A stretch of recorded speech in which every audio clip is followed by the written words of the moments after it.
What's going on, everyone? Welcome back to the channel, and today I will be going over everything you need to know about Last Epoch with my ultimate new player guide. We're going to be covering everything from characters to pick, stats, crafting, leveling, and even touching on a bit of the endgame. Buckle up and let's begin. Before we jump on in though, this video is a very long one, so there will be timestamps for you to follow. There's a lot of good information here, and I really hope this helps you out. Now, starting this thing off strong, you're going to be starting Last Epoch off with possibly the hardest decision to make, and that is what class should you choose. Obviously, the answer is going to be based on what you value in a game like this, but I will do my best to break down each class on a surface level to make the decision a bit easier. Each character has a base class that you start with, and depending on the mastery you choose, you can change how the character functions. Masteries change the way each character plays quite drastically, and once you make the decision, this change is permanent. Now, should you want to play another mastery, you would have to create an entirely new character, but fear not, I will break down each class and their masteries. The Sentinel is a strong and versatile warrior that utilizes a mix of fast and powerful melee skills. The Sentinel also has innate skills built around abilities like the Shield Bash ability, and if you're a fan of the sword and board playstyle, the Sentinel is perfect for you. The Void Knight mastery for the Sentinel unleashes the Void within, utilizing powerful Void skills like Erasing Strike and Void Cleave to decimate your foes. The Void Knight can manipulate time itself, echoing skills and reversing time. More aggressive players will generally like this style, and the huge damage numbers you pull off with this class will satisfy that aggression. The Forge Guard mastery for the Sentinel is a tanky weapon summoner who uses his body as a weapon, utilizing Retribution, a counterattack style attribute, and summons an arsenal of weapons like magical swords as companions, shield walls, and even an armor companion that uses your gear stats for power. Finally, the Paladin mastery is the ultimate holy warrior that utilizes healing spells, auras that can buff damage and defense, fire spells like Smite that call down beams of holy light, and powerful melee spells that pass judgment on your foes. The Rogue is a highly mobile and versatile character class that excels at dealing damage from a distance, avoiding enemy attacks, and adapting to various combat situations. If you value a dexterous playstyle, the Rogue could be for you. The Blade Dancer mastery enhances the melee aspect of the Rogue, making her a deadly assassin that attacks from all sides. Shadow Clones and Lethal Mirages are some of the skills to expect from this mastery. The Marksman mastery enhances the range aspect of the Rogue, making the class a menace from a distance. If you favor elemental arrows, multiple mirage arrows, or the classic rain of arrow playstyle, then the Marksman is for you. The Mage is a user of the arcane arts and utilizes an arsenal of powerful magic ranging from lightning blasts, elemental novas of your choosing, powerful disintegration beams, and even walls of ice. The Mage may be for you if you favor a magical focused playstyle. The Sorcerer mastery pushes the envelope for granting the Mage more power than ever before. Unleash meteors from the heavens, ice storms that devastate your foes, and even achieve new forms, further enhancing your arcane prowess. The Spellblade mastery adds a twist to the Mage class style, increasing the Mage's power not by just giving him more magic, but also making the class a more versatile melee focused fighter. Imbue your melee attacks with magic, rush in with the power of lightning, and shatter your foes with icy strikes. The Primalist is a class that utilizes a mixture of totems, companions, nature elements, and savage strikes, and is perfect for those of you who want to get in touch with your inner beast. The Beastmaster is a mastery focused around the power of his animal companions to not only destroy his enemies, but give the Beastmaster more power himself. Raptors, saber-toothed tigers, and bears are some of the companions at your disposal. If you value taking command of mighty beasts, then the Beastmaster is for you. The Shaman mastery focuses on the earth and nature elements. Storms and earthquakes are at your fingertips, and unleash the power of winter with skills like avalanche. Mastery of nature is what you will find with the Shaman. Finally, the Druid mastery is a master of shape-shifting. Rather than commanding animals, unleash the animal within with forms like the tanky and powerful Werebear. The Spriggan form lets you control the power of nature and vines to subdue and poison your enemies. And with the Swarm Blade transformation, transform into a melee menace with sharp blades and agile movements. The Acolyte is a dark mage that uses the power of undead minions, necrotic magic, and plague spirits to do her bidding. If you value the dark arts, the Acolyte may be for you. The Necromancer mastery further maximizes the power of the Acolyte's summoning power, giving her access to minions like skeletal mages, shades, abominations, and wraiths, and even give you access to corpse explosion based skills. The Lich Mastery has embraced the nature of corruption, using the power of death and blood magic to enhance her power, transform into the Reaper herself, and drain the life of your foes, and even your mere presence is enough to decay enemies. Should you like to be the embodiment of death itself, the Lich is for you. I hope the information about each class and mastery was a good starting point in helping you pick a class. Again, this is more on a surface level, but keep in mind, should you like to look more in depth at each class, you can easily create the character you think about playing and jump into the game. And by pressing the P key, you can look at each passive associated with each class, and you can press the S key to look at all the skills, and by double clicking you can look at how the skills evolve and transform as you level them up. For the next section of this video, we'll be jumping in and going over a few functions that is core to Last Epoch. Whether you're new to the genre or the game, there should be tons of good information here for you. Now, once you've selected your difficulty and entered the game, your journey begins and you will be greeted with a host of things that will affect your gameplay, and the first thing I want to cover are items. Normal items are color-coded white, and they are typically the most basic of items. They will only have an implicit and nothing beyond this in terms of affixes. Magic items are color-coded blue and typically comes with 1 or 2 affixes, and rare items are color-coded yellow and typically drop with 3 or more affixes. One thing to note on these items is they all come with a stat called Forging Potential, identified by the number here, and this represents how much any given item can be crafted upon. This number will vary, and depending on the level and rarity of the item, it can dictate how much forging potential an item can drop with. Runes, glyphs, and affix shards are crafting currencies that can use forging potential to craft on your items. Affix shards can add or upgrade items with affixes, runes can do powerful things like remove affixes from an item, and glyphs can help with cost management on forging of items. We'll be talking about these a little bit more in depth in the crafting section of this video. Unique items are items that, like their namesake, has a unique effect on them. These effects can completely change how skills work or even give massive bonuses that non-unique items can't provide. Set items are items that come with a set of affixes that get stronger as you equip more items within that set family. Idols are dropped items that has a base effect that can be placed in your idol slot in the top right that has varying stat effects and comes in varying shapes and sizes. You can unlock more idol slots by progressing through the story and completing side and main quests to unlock these. There are other powerful items in the game not mentioned here, but these items and stats are unlikely to be something a new player will see, and we'll be covering that in our more advanced guide. Next, it's time to cover stats, skills, and passives in Last Epoch. When it comes to passive points, you gain a passive point every time you level up or complete a side quest in which rewards a passive point. These passive skills can be used to improve your character, but depending on your playstyle, it will dictate what passive you should take. Starting off, you will only be able to level your class's base passive tree upon completing chapter 4 and allocating 20 points. Only then can you allocate passives to your mastery. As you add more passives to your passive tree, you unlock the skills at the bottom, and eventually you will be able to get all skills in each passive tree within your mastery. Now, I know the tree can be a bit overwhelming and you may feel like you will make mistakes, and honestly you very likely will. Fortunately, Last Epoch lets you respec with very little hassle. Simply come to the vendor that appears as a brain on the map, usually it's in most major hubs, and begin respecing. The only cost is gold, and from personal experience, I've never felt even remotely close to being out of gold and having trouble with respecting, and I couldn't imagine you having an issue either. Similarly to leveling up, you can level up skills once you unlock skill slots, and you unlock said skill slot starting at level 4 and the final skill slot at level 50. Now, just like the passive, I can't tell you what to invest in as they will be dependent on your playstyle, but nonetheless you'll be able to reset skills should you make mistakes. You can do this by simply selecting Respec in the top right corner of the skill menu. Keep in mind doing so will lose you levels in the skill, but fear not, simply using that skill and leveling it up again will get you that XP back and the skill points once again to spend for your build.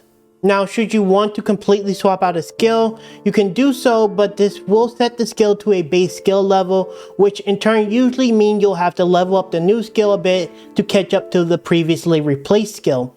Fortunately, as you level up, you get a baseline level for all skills, and this will scale based on the level of your character. For the stats section of this video, I will be logging into my character to show you some important things that I think needs further explanation. Okay everybody, we are on my character now. This is the part where I explain some things about the stats. So we're going to go over to our stats section by pressing C. And first off, let's talk about these stats on the left side: strength, dex, int, attunement, and vitality. Now each of these stats have a static design behind them. For example, every point of strength will increase your armor by 4%. But as you can see, the second line says, and improve skills that rely on raw strength to you and your companions. So essentially what this means is it will scale certain skills, and to figure out how skills scale, you will have to look down here at the bottom or in the skill tree itself, and you can hover over it and it'll show you how skills scale. So for example, judgment scales off of fire, spell, melee, damage over time, area, strength, and attunement. So in the event that I wanted to maybe level up attunement because I wanted some mana, this could in theory scale my damage. Now quickly we're going to go over each of what these do and then cover a few other things. So strength, as I mentioned before, will increase armor by 4%. Dexterity will increase dodge rating. Intelligence will increase your ward retention, which we're going to go over in a second. Attunement will grant you mana. And then vitality will grant you 10 health and 2% increased health regen. So next, let me bring your attention to the resistances. And if you're new to the genre or this kind of game, resistances reduce the damage you take from these element or whatever the effect type is. So if I'm hit with a fire spell, I will take 75% less damage from said fire skill. Comparatively, if I was hit by a void skill, I will take 29% less damage. Obviously, the higher the resistance, the less damage you're going to take, and that's pretty much ideal. This is a hardcore character. I am level 45, so I still have a lot to go, but generally you want to be, if you're a hardcore player, I would recommend you have 50 in each resistance across the board by the time you get to about this level. Void is fine, like I think this is the fine number for Void, but the rest of these skills should be about 50% or more. One thing to make a mental note of when it comes to resistances, some gear grants all resistances. So you can see my chest has 14% elemental resistance. So just so we're clear, elemental resistance covers fire, lightning, and cold. Physical, poison, necrotic, and void is not covered under elemental resistance, but these three are. So just make sure you know that. Now the last thing I want to cover are two stats called Ward and Endurance. Now Ward is essentially an energy shield or a barrier. It's kind of like a separate health bar to some extent. The difference is it will drain very, very rapidly, and in order to stop it from draining as quickly, you need a stat called Ward Retention. As you can see here, I have 4% Ward Retention, and I have 34 Ward. The reason why I have Ward is because this item, and you'll find many items in the game that will give you passive Ward bonuses. Typically you'll find this on like mage classes, so it's easier to get. Now as you can see, the gloves do give me 14 ward per second, but as you can see, I'm not going over 33, and the reason for that is because of ward retention. In order to stop it from draining as quickly is by having ward retention. Now the way I got ward retention was from one of my idols, but like I said, some classes are more suited towards ward, and this will be easier to get if you're maybe like a mage focused class. I don't think ward is that good for my character, but again, this may fit good for you. Now endurance is another one of those stats I want to talk about, and the basic design behind endurance is once you reach this threshold in health, the percent that you see will be the damage reduction that you can take. So for example, I have a total of 188 endurance threshold with 28% endurance. So what basically happens is once my health hits 188, I will take 28% less damage. So let's say for example, I do have 400 endurance threshold and I have 60% endurance. 60% endurance is the cap. So again, only once you hit 400 health, with my example, I will again take 60% less damage from any attacks. Now, it is very imperative, in my opinion, that especially if you're like a health-based class and you're not using ward. I think most classes want to use endurance, but if you can, it'd be best to get your endurance up as high as possible and your endurance threshold as high as possible, without sacrificing too many stats. Essentially, that's the core design behind these two systems. I want to make sure you guys at least understand how they work. Should you have any more questions about these two things, because I may not have explained it as well as I could have. I feel like I did, but leave me a comment down below and I could maybe get a little bit more in depth about it. Before we continue, if you're considering purchasing Last Epoch, down in the description I will have a link to my personal Nexus store with Last Epoch available for purchase. It costs you nothing extra to purchase it from my store, and I get a small kickback should you place an order. Now, if you already bought the game, do consider subscribing and joining the Discord, as it is the best way to support me as a content creator. Alright, let's get back to the video. Alright guys, now at this point you're probably questing, and I'm not going to really talk about anything when it comes to questing, as I believe you guys are competent enough to follow a quest line. The map can be a little bit wonky at times, but you'll get used to it. The next section of this video will be focused on crafting, and just like in my stat section, I'm going to be doing some live examples. Alright guys, this is the crafting section of the video. We're going to go to the forge and I'm going to give you guys a bit of insight. It's going to be more on a surface level, so don't expect anything like super advanced. We'll reserve that for like a different video because I want to make sure I cover everything. But I'm going to just give you at least a surface level explanation of crafting. On the map you will see an anvil. This represents the forge, or you can press F to pull up the forge. So this is the forge. And I have a couple items that have some pretty solid forging potential. Let's start off with this wand. So as you can see, this item has 22 forging potential.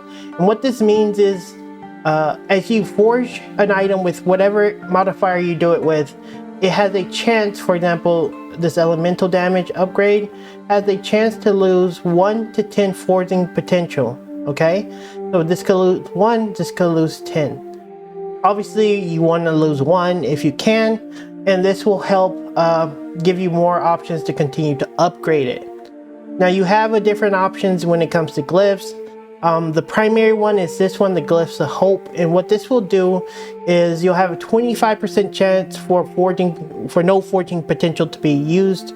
Again, you will have to experiment with different glyphs to see how they work out, but for the purpose of this video, we're just gonna focus on the Glyphs of Hope, just to see if we can maybe make something that's not like completely terrible. This one has a base increased elemental damage, and we have 22 forging potential. This one came with a base prefix, and then it has two suffix slots open and 1 prefix slot open. Typically, depending on the type of item it is, prefixes typically have like damage focused ones. So as you can see, for prefixes, as you can see, we have like crit, cast speed, cold damage, phys damage, stuff like that. And then as you can see, suffixes will probably have more of a utility focused thing, chance to bleed on hit, freeze rate multiplier, stuff like that. Isn't always the case, but just expect that kind of like flow when it comes to that. So yeah, we're gonna start it off without any forging potential, just to see how it goes. So let's add a modifier. This is a wand. We want to add a prefix. I guess we want to make it an elemental damage mod. I think I use fire, so let's see if we can get fire damage. So this is going to cost in between 1 and 14 forging potential. So and you need to have the shards, so these shards fall. You make sure you pick these up. So let's see how it goes. That used 10 forging potential, and we got some percent increased fire damage. Not the best because I used a lot of forging potential, but let's tack on a Glyphs of Hope. Typically I want to do this with better items, unless you're just trying to level up so you can stay like strong. Generally you can find things on the ground that works, but again, this is just kind of for the video. Now, if I'm being honest, I wouldn't even care about any of these suffixes. I mean, yeah, these suffixes, because they're kind of, I don't know. I guess chill's not terrible. But for the sake of the video, we'll just hit the glyphs and see if we get a 25% proc. This can go from 1 to 18 forging potential loss. Let's see. This didn't proc. I still think it consumes, but yeah, we lost 9 forging potential. Our wand is now rare because, as you can see, we leveled it up by, well, we added more affixes on it. It's not a bad wand, but it's not great. Let's try to actually upgrade it. So we want more ele damage, and we do have increased elemental damage shards. So we will hit it with a upgrade here. We got lucky. The glyphs of hope preserved the forging potential, and as you can see, it went up 12% increased. So we have significantly more elemental damage. Let's say, for example, we can add a random affix to any empty slots.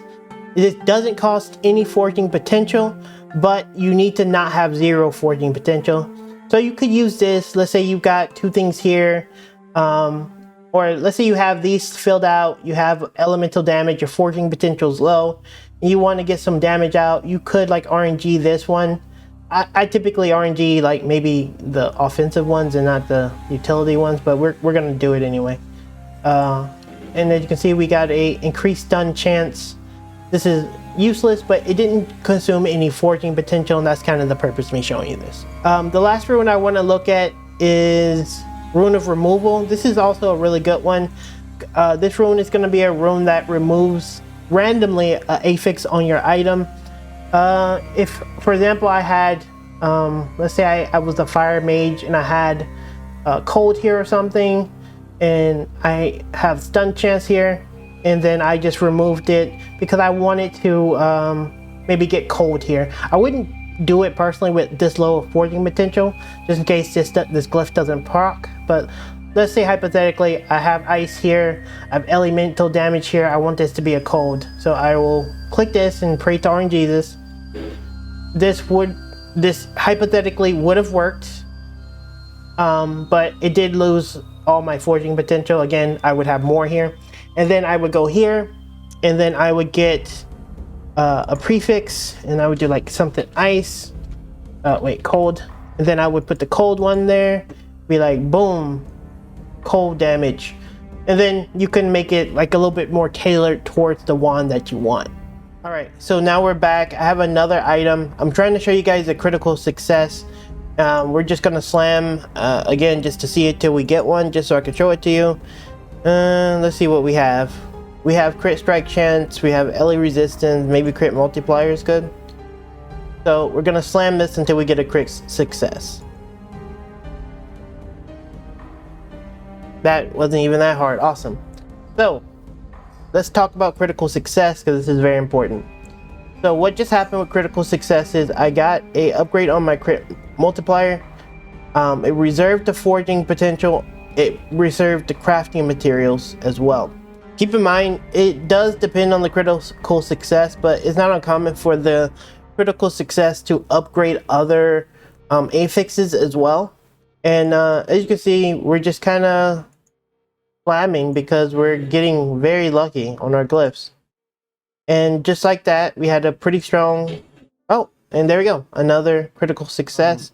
Void resistance went up again, critical success, we preserved some more forging. And this is kind of the general idea. You want to hopefully get lucky. You want to push items to be as powerful as you can. And like, look at this item now. I have crit chance on it. I have a pretty good crit multiplier, really high base elemental resistance covering multiple resistances, and I have void resistance to 31%. Getting one extra level on these critical successes really pushes the item forward. Instead of having like a tier 2, I have a tier 3 on this one now. Instead of having a tier 3, this one's a tier 4 now, because I got that extra critical success. Keep in mind, the critical success can go to any other affix rather. So hypothetically, this one could have leveled up one time, and then my crit strike could have leveled up once as well. But again, we just take what we can get, right? Now that we covered the crafting system, let's cover all the in-game system. This includes the Monolith of Fate, arenas, and dungeons. The Monolith of Fate starts at level 58, and you progress to a web that has nodes with varying rewards and modifiers. As you complete the node you select, you gain something called stability. At the top of the screen, you will notice a bar that gives you multiple points with a number representing how much stability you need to unlock something. That something is quests that you can see on the left side, and you will eventually have to complete it to progress the Monolith. At the end of the Monolith quest line, you will fight a boss that in turn, when defeated, will unlock more Monolith webs and reward you with permanent passive buffs called blessings. The ones that you have obtained can be viewed through the blessing menu. A few tips for the Monolith is 1. You really want to be careful on what modifiers you stack up. You can see what modifiers are being added and the duration of them here, and generally try not to make the boss or the map too tough, as dying is not ideal. Secondly, you can run the same web again should you want to farm a different passive, or if you want to have a chance at a higher roll of your current passive. This costs you nothing, and you can do this as many times to the same web as you like. Finally, after completing every web available, you will have the option to do empowered monoliths. These monoliths are level 100, and you get increased reward for doing so, but at the cost of increased difficulty. Arenas are another in-game system in which requires you to use a key to access. They can drop randomly from any map, or you can target farm them at the Monolith of Fate, and when you right click on the arena key, you can see the location of the arena. The Arena of Fate is the ultimate test of your build. You can start at level 50, which has 50 waves to defeat, and once your build is where you feel is at its peak, you can test that at level 100 endless arenas. This version has a leaderboard for those who strive to be the best. Now, once you've entered the arena, you would have to duke it out with waves of enemies. Every 5 waves, you're rewarded with barrels marked on the map by a few stars, and every 10 waves, you get a new layout and the option to choose what rewards the champion near the end of the arena can drop, or you can choose to leave and refine your build and come back later to make sure you're at your optimal strength. Now, before committing a key to the arena, there are test dummies scattered through the main hub, ones that have boss level scaling, group dummies, and even dummies designed around having minions or companions being able to attack them. I would recommend you maybe test out your build, as the waves are actually pretty strong and ramp up quite quickly, and dying will result in you being kicked out of the arena. You would need another key to return and try again. Finally, let's talk about dungeons, and in Last Epoch there are 3 dungeons: Soulfire Bastion, Lightless Arbor, and the Temporal Sanctum, which enabled legendary forging. For the purpose of this video, we'll be going over Lightless Arbor. Just like arenas, right-clicking the key will show you the location of the dungeons, and again, you can select your difficulty and enter the dungeon. Upon entering the arbor, you will have a light source that has a burn power, and the higher the burn, the less damage enemies will deal to you. You can drop the light to help with managing the drain, and around the map you will find amber elementals that will refill your light source. You will progress to the map and look for the boss rooms. Now, there will be multiple doors that have different modifiers, and once you've selected the door you're choosing and enter the room, you will need to kindle multiple fires to fight the boss, which will require you to search for multiple doors throughout the arbor. Once defeating the heart, you will be tempted with one of the biggest gold sinks in the game called the Vault of Uncertain Fate. You will be tempted with many choices of rewards for a gold price, and you can pick and choose as many as you can afford. The rewards can vary and can be things like exalted gear, uniques, set items, affixed shards, and many other rewards. You go in, open all your chests, and collect all your rewards, and just like the arenas, the rewards get better the higher level of the dungeon that you've entered. Again, this is one example of dungeons in Last Epoch, but as you get more keys, you'll be able to try them all out for yourselves and earn amazing rewards. The endgame of Last Epoch is actually pretty deep and should net you hundreds of hours of fun. Unfortunately, this is going to be where we end this video. I've given you pretty much all the information needed as a new player entering the game. Again, we didn't cover everything that Last Epoch has to offer, but I will reserve that for a more advanced video. This is a massive portion of the game, and you should be well equipped to start your adventure. Now, once again, consider subscribing and joining my Discord, as I would love to have you there as we cover many ARPGs like Path of Exile, Diablo 4, Torchlight Infinite, and of course, Last Epoch. Check out my Nexus store if you want to purchase Last Epoch and give me a kickback, and I'll see you in the next video very, very soon. Later.